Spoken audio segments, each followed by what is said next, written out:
check.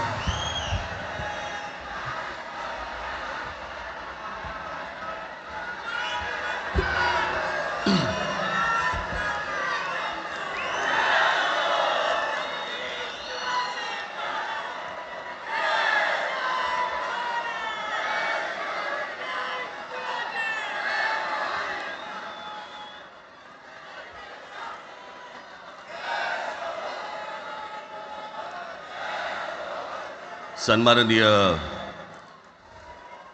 Uddhav Thackeray,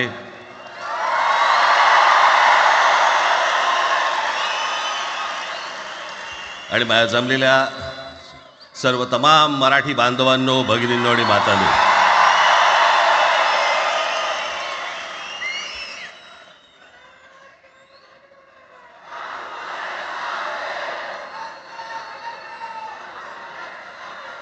खरं तर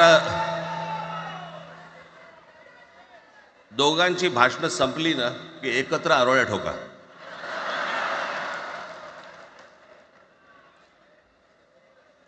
खरं तर आज मोर्चा निघायला पाहिजे होता.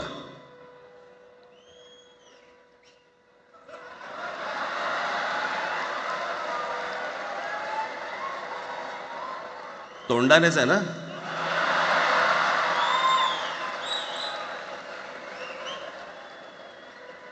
बस बस, मोर्चा खरं तर निघायला पाहिजे होता.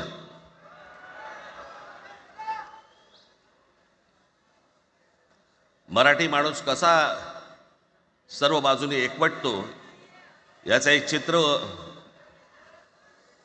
मोठ्या प्रमाणावरती उभं राहिलं असतं.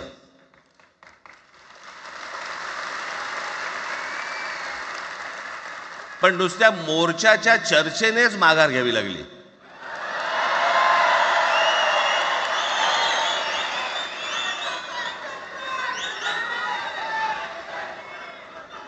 खरं तर आजचाही मेळावा हा खरं तर शिवतीर्थावरती मैदानात व्हायला पाहिजे होता.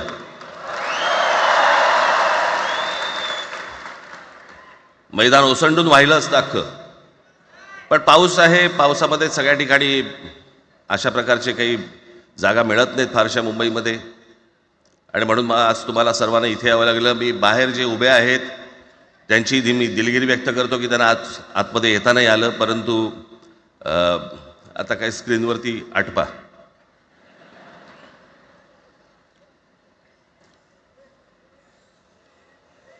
मी माझ्या मुलाखतीमध्ये एक म्हटलं होतं की त्याच्यातनं या सगळ्या गोष्टी खरं तर सुरू झाल्या, आणि मी असं म्हटलं होतं की कोणत्याही वादापेक्षा आणि कुठच्याही भांडणापेक्षा महाराष्ट्र मोठा आहे.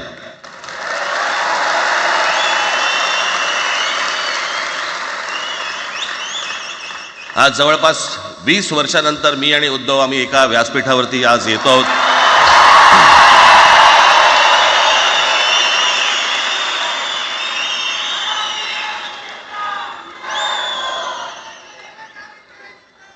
जे माननीय बाळासाहेबांना जमलं नाही, जे अनेकांना जमलं नाही, आम्हाला दोघांना एकत्र आणायचं, ते देवेंद्र फडणवीसला जमलं.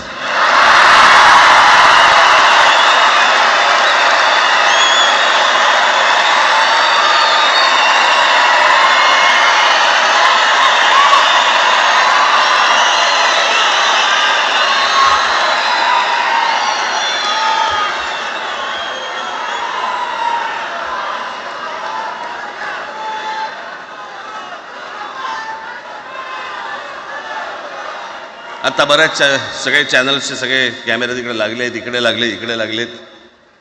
आता संध्याकाळी सगळं सुरू होईल. आता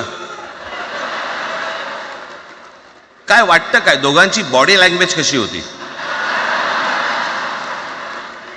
कोणी कमी हसलं का, कोणी जास्ती हसलं का, कोणी बोलतायत का? आपल्याकडे मूळ विषय सोडून इतर गोष्टींमध्येच फार रस असतो अनेकांना. खरं तर आजचा हा मेळावा, मोर्चालाही तीच घोषणा होती, आजच्या मेळाव्यालाही तीच घोषणा आहे की कुठचाही झेंडा नाही, मराठी हाच अजेंडा.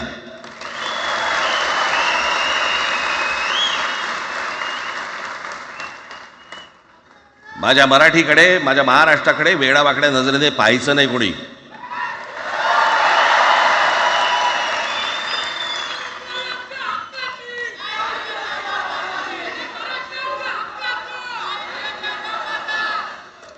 ठरलं ना आपलं सगळ्यात शेवटी द्यायच्या घोषणा. बसा, शांत बसा. खरं तर हा प्रश्नच अनाठाई होता, काही गरजच नव्हती. हे कुठून अचानक हिंदीचं आलं मला काही कळलं नाही. मला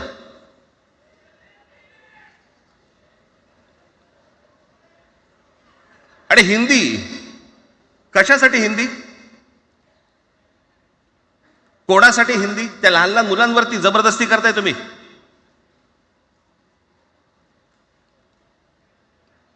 कोणाला विचारायचं नाही, शिक्षण तज्ज्ञांना काही विचारायचं नाही, कोणाला काही विचारायचं नाही. बस आमची सत्ता आहे, आमच्याकडे बहुमत आहे, आम्ही लादणार. तुमच्या हातात सत्ता असेल ती विधान भवनात,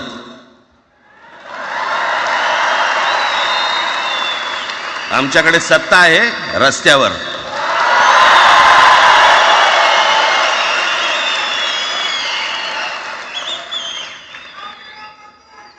एक पत्र लिहिलं, 2 पत्र लिहिली, नंतर ते दादा भुसे माझ्याकडे आले. मला म्हणाले की आम्ही काय म्हणतो एवढं समजून तर घ्या, एवढं काय म्हणतो एवढं ऐकून तर घ्या. म्हटलं दादा तुम्हाला एक गोष्ट सांगतो, तुम्ही काय सांगता ते ऐकून घेईन पण ऐकणार नाही.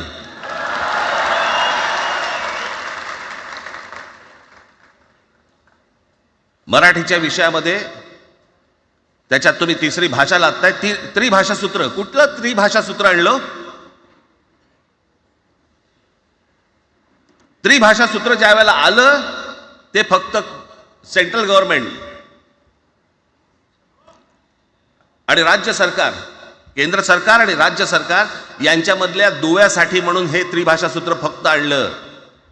आज कोर्टातही नाही, तुम्ही हायकोर्टात जा, सुप्रीम कोर्टात जा, इंग्रजीमध्ये सगळ्या गोष्टी होतात. कुठे आहे त्रिभाषा सूत्र?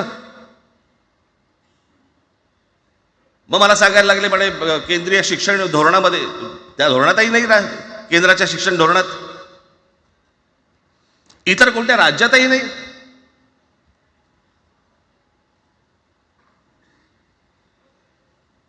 महाराष्ट्रात प्रयोग करून पाहिला तरी दक्षिणेची राज्य तर हिंग लावून विचारत नाही त्यांना. पण महाराष्ट्र ज्या वेळेला पेटून उठतो त्यावेळेला काय घडतं आणि काय होतं हे आज राज्यकर्त्यांना समजलं असेल. त्याशिवाय का माघार घेतली?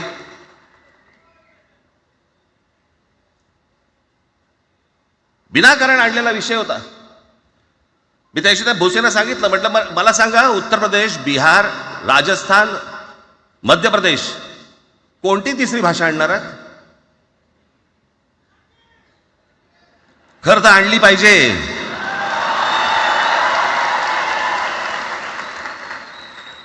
गंमत बघा, हिंदी भाषिक राज्य आहेत ती आर्थिकदृष्ट्या मागास, आणि हिंदी न बोलणारी जी राज्य आहेत ती आर्थिकदृष्ट्या प्रगत, आणि वर आम्ही हिंदी शिकायचं. यांना हिंदीतून राज्य नाही सांभाळता आली, यांना राज्यांचा विकास नाही करता आला. जे हिंदी बोलत नाहीत त्या राज्यांमध्ये, हिंदी बोलत असलेल्या राज्यांमधनं नोकरी धंद्यासाठी लोक इकडे येत आहेत आणि हे म्हणतात हिंदी शिका. कोणासाठी शिकायचं? 5वी नंतर काय हिंदी चित्रपट सृष्टीमध्ये जाणार आहेत पोरगा? कोणासाठी शिकायचं? हिंदी भाषेबद्दल मला वाईट नाही वाटत, भाषा कोणतीही श्रेष्ठच असते, उत्तमच असते. मग ती मराठी असेल, गुजराती असेल, तामिळ असेल, पंजाबी असेल, बंगाली असेल, हिंदी असेल, अजून कुठचीही असेल. एक भाषा उभी करायला खूप प्रचंड तपश्चर्या लागते, खूप लोकांची मेहनत असते. एक लिपी उभी करायला खूप प्रचंड ताकद लागते.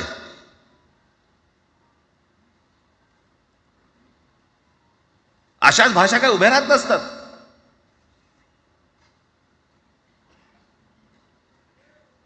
आणि या भाषेचं नवीन कुठून आणलं? त्याशी ते अमित शहा म्हणाले ज्याला इंग्रजी येतं त्याला पुढे म्हणे लाज वाटेल, म्हणे मला इंग्रजी येतं. अरे तुम्हाला नाही येत?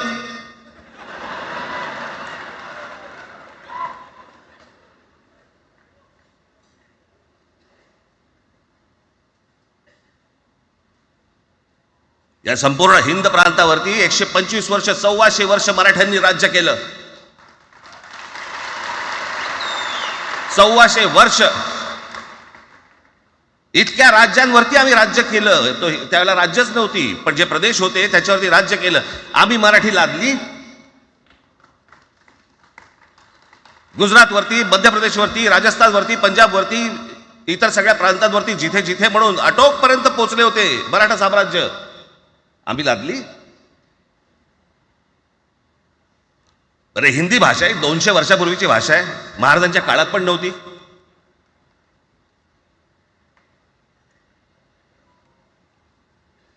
कशासाठी आणि कोणासाठी आणि काय करायचे नेमकं?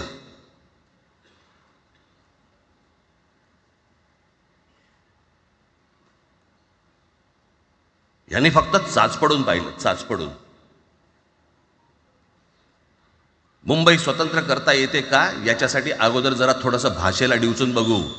महाराष्ट्र शांत राहिला तर पुढे ते पाऊल टाकू.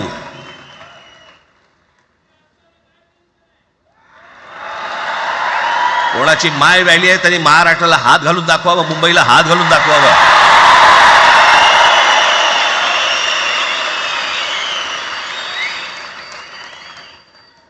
त्या मजाक वाटला काय? आम्ही शांत आहोत याचा अर्थ गांडू नाही आहोत.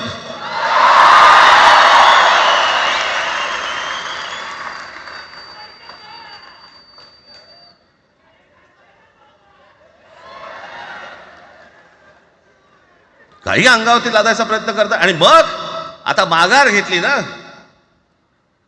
मग माघार घेतली त्याचं काय करायचं? मग वेगळ्या ठिकाणी वळवा सगळं प्रकरण.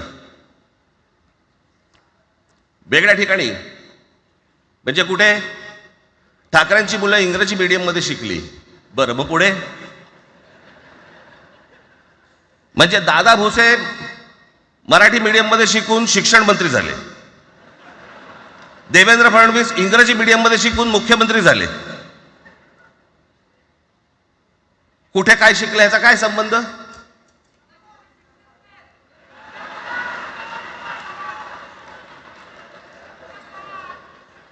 अहो कोणाकोणाची मुलं इथे परदेशामध्ये शिकतायत, याद्या आहेत आमच्याकडे. त्याचं काय करणार आहात तुम्ही? आणि त्याच्यातल्या त्याच्यात मंत्रिमंडळातल्या एक एक मंत्र्याचं हिंदी आहे का? फेफरं येईल, फेफरं.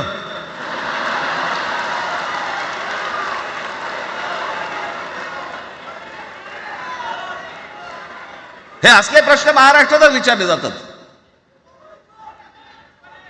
आता मी तुम्हाला अजून एक गोष्ट सांगतो.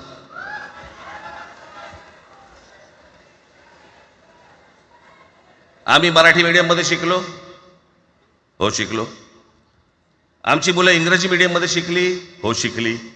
मग याच्यावरती तुम्ही प्रश्न काय उपस्थित केला? ह्यांना मराठीचा पुळका कसा? हे इंग्रजी मीडियम मध्ये टाकतात.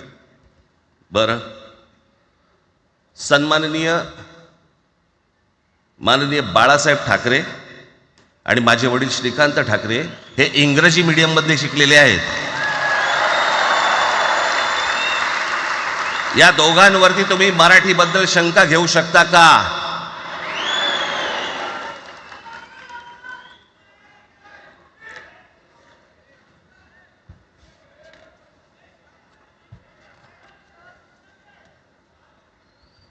Lalkrishna Advani Saint Patrick high school Christian missionary school मध्ये शिकले. हिंदुत्वावर शंका घेऊ का त्यांच्या? कॉन्व्हेंट स्कूल मध्ये शिकलेले आहेत अडवाणी. दक्षिण भारतामध्ये बघा, तमिळच्या प्रश्नावरती, तेलुगूच्या प्रश्नावरती कडवटपणे समोर येऊन उभे राहतात. कोण विचारते तर ना, तुमची मुलं कुठे शिकली आणि तुम्ही कुठे शिकलात?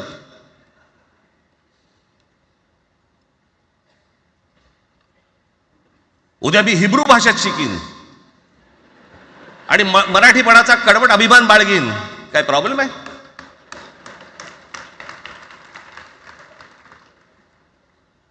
मी आता तुमच्याकडे दक्षिणेतले इंग्रजीमध्ये, मी अगदी थोडक्यात यादी आणली आहे. दक्षिण भारतातील इंग्रजी माध्यमात शिकलेले नेते आणि अभिनेते: जयललिता, दोवेंतो English medium school, Stalin English medium school Loyola, Kanimozhi presentation convent school, Udhayanidhi म्हणजे करुणानिधींचा नातू, डॉन बॉस्को, चंद्रबाबू नायडू वडील इंग्लिश टीचर होते, शिक्षण इंग्रजी माध्यमात झालं, पवन कल्याण आंध्र उपमुख्यमंत्री, शिक्षण सेंट ॲन, नारा लोकेश NTRचा नातू चंद्रबाबूंचा मुलगा, Stanford school, Kamal Haasan Santhome high school, अभिनेता विक्रम मॉटफोर्ड स्कूल, अभिनेता Suriya English medium, AR Rahman आधी पद्मशेषाद्री बालभवन आणि नंतर मद्रास क्रिश्नरी हायस्कूल. परवा दिवशीचा एक प्रसंग सांगतो. एका व्यासपीठावरती तामिळनाडूमध्ये AR रहमान व्यासपीठावरती उभे होते, काहीतरी कार्यक्रम होता, त्या बाई तामिळमध्ये बोलत होत्या. अचानक ती बाई हिंदीत बोलायला लागली. त्याच्यावरती रहमानने तिच्याकडे असं बघितलं, बोलला हिंदी, आणि व्यासपीठावरनं खाली उतरला.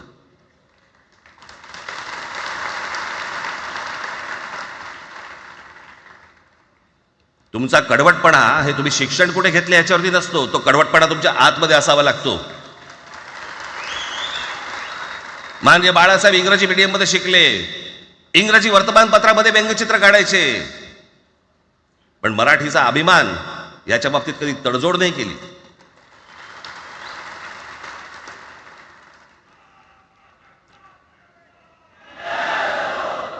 म्हणे एक भाषा म्हणे सगळ्यांनाच बांधून ठेवते. कुठची एक भाषा? आजपर्यंत काय वाकडं झालं? म्हणजे आपल्या संरक्षण खात्यामध्ये घ्या, आपल्या संरक्षण खात्यामध्ये जेवढी रेजिमेंट्स आहेत, मी फक्त तुम्हाला नावं वाचून दाखवतो. मद्रास रेजिमेंट आहे, राजपुताना रायफल्स आहे, राजपूत रेजिमेंट आहे, डोगरा रेजिमेंट आहे, सीख रेजिमेंट आहे, जाट रेजिमेंट आहे, पॅराशूट रेजिमेंट आहे, पंजाब रेजिमेंट आहे, ग्रेनेडियर्स आहेत, सीख लाईट इन्फंट्री आहे, मराठा लाईट इन्फंट्री आहे, गढवाल रायफल्स आहे, कुमाऊं रेजिमेंट आहे, आसाम रेजिमेंट आहे, बिहार रेजिमेंट आहे, महार रेजिमेंट आहे, जम्मू काश्मीर रायफल्स आहे, जम्मू आणि काश्मीर लाईट इन्फंट्री आहे, नागा रेजिमेंट आहे, गोरखा रायफल्स आहे, गोरखा रायफल्स आहे, त्याच्यानंतर तुमचं लडाख स्काउट्स आहे, अरुणाचल स्काउट्स आहे, सिक्कीम स्काउट्स आहे. इतक्या राज्यांच्या आज आपल्या संरक्षण खात्यामध्ये लोक आहेत आणि इतक्या रेजिमेंट्स आहेत. शत्रू दिसला की एकत्र तुटून पडतात ना. भाषेचा प्रश्न येतो कुठे?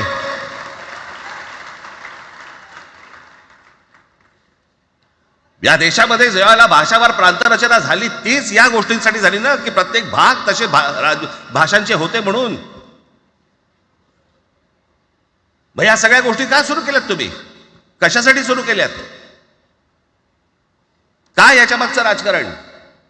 आत्ता सांगून ठेवतो. आज तुम्ही सगळेजण मराठी म्हणून एकत्र आलात. आज महाराष्ट्रामधला तमाम मराठी आज मराठी म्हणून एकत्र आला. टाळ्या वाजू नका. मी काय सांगतोय नीट ऐका. याचा पुढचं राजकारण ह्यांचं पुन्हा तुम्हाला जातीमध्ये विभागायला सुरुवात करतील. पुन्हा हे जातीचं कार्ड खेळायला सुरुवात करणार.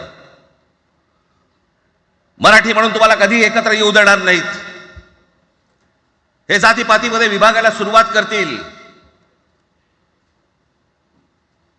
आता हे सुरू केलं. काल कोणातरी ते व्यापाऱ्याच्या कानफडीत मारली मीरा भाईंदरला. त्याच्या काय इथे लिहिलं होतं काय गुजराती?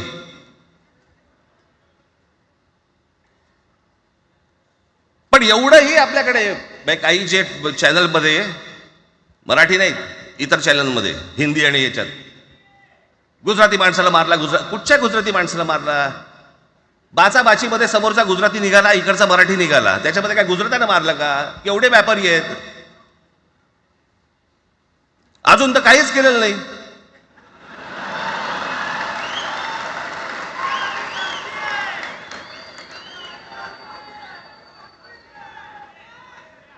अर्थात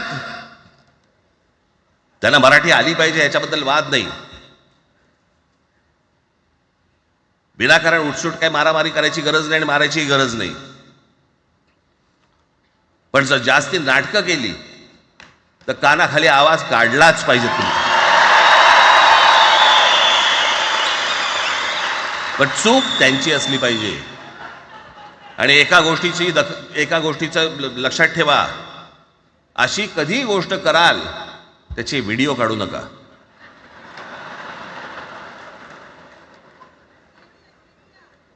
आपल्यामध्येच त्यांना कळलं पाहिजे.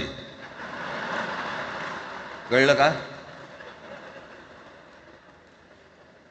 मारणारा कधी सांगत नसतो, मार खाणारा सांगत असतो मला मारला म्हणून. त्यांना सांगू देत. पण याचा अर्थ उठसूट कोणालाही उगाच मारायचं काही कारण नाहीये. अनेक लोक आहेत, अनेक गुजराती लोक आहेत, माझ्या अनेक परिचयाचे आहेत. माझे एक मित्र आहेत नयन शाह म्हणून, त्याला मी गुजराठी म्हणतो.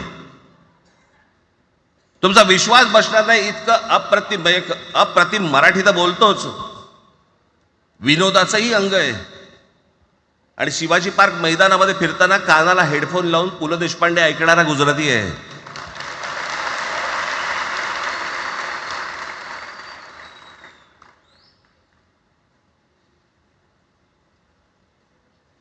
मी मगाशी तुम्हाला सांगितलं की हे मराठीचं बाळकडू, आमच्यासाठी ते बाळकडूच होतं.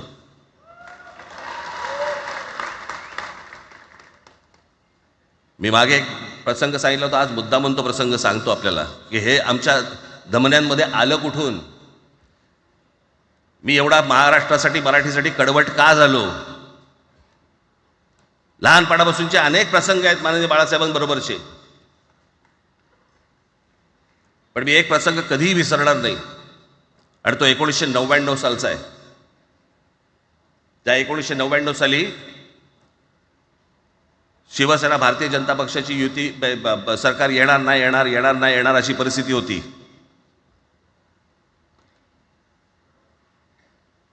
पवार साहेब त्यावेळेला त्यांनी राष्ट्रवादी काँग्रेस पक्ष स्थापन केला होता. वेगवेगळे लढले होते. आणि मग सगळ्या त्या वादामध्ये, शिवसेना भारतीय जनता पक्षाच्या त्या वादामध्ये काहीच होईना. दिवसामागून दिवस चाललेत, परंतु काही होईना. एके दिवशी मी मातोश्रीला खाली बसलो होतो, दुपारची वेळ होती. अचानक 2 गाड्या लागल्या. साधारणपणे 3:30-4 वगैरे वाजले असते. ते जरा वेळेला नाव विसरतो मी, पुण्याचं कोणतो जावडेकर, प्रकाश जावडेकर आणि काही मंडळी आली. मला म्हणाले, राज बाळासाहेबांना अर्जंट भेटायचं आहे. म्हटलं आत्ता ते भेटणार नाही. म्हटलं ती त्यांची झोपायची वेळ आहे. नाही म्हणे अर्जंट आहे म्हणे. म्हटलं नाही भेटणार. म्हटलं मी तुम्हाला सांगतो. म्हटलं काय विषय काय. म्हटलं मी बोलायचं काम करतो. म्हटलं काय विषय काय. आणि त्यांना सांगा मुख्यमंत्री पदाचा विषय झालेला आहे. म्हटलं अच्छा, अरे वा. म्हटलं काय झालं.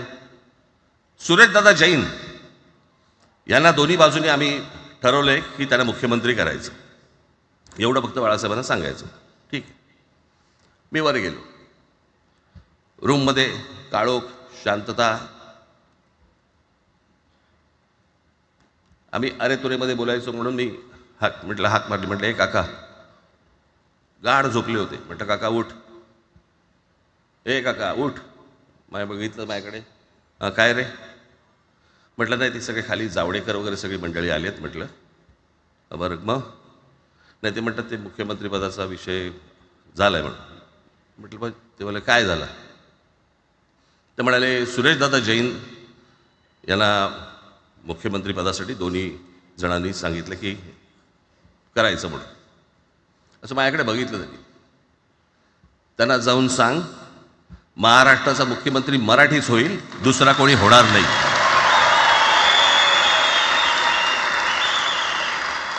मराठी या एका विषयासाठी मला तिकडे कळलं की या माणसाने सत्तेवर लाथ मारली.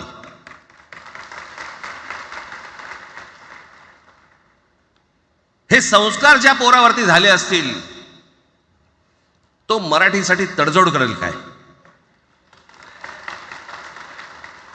बाकी सगळ्या युत्या आघाड्या सगळ्या कुठच्याही गोष्टी होत राहतील. महाराष्ट्र, मराठी माणूस, मराठी भाषा याच्यावर तडजोड होणार नाही. कोणत्याही परिस्थितीत होणार नाही. याच्या पुढे देखील तुम्ही सर्वांनी सावध असणं पण गरजेचं आहे आणि सतर्क असणं पण तेवढंच गरजेचं आहे. पुढे पुढे काय काय गोष्टी घडतील, काय काय गोष्टी होतील कल्पना नाही, परंतु मला असं वाटतं की ही मराठीसाठीची एकजूट ही कायम राहावी आणि महाराष्ट्रामध्ये सन्माननीय माननीय बाळासाहेबांचं जे स्वप्न होतं ते पुन्हा साकारावं अशी एक आशा, अपेक्षा आणि इच्छा व्यक्त करतो आणि आपल्या सर्वांची मी रजा घेतो. धन्यवाद. जय हिंद, जय महाराष्ट्र.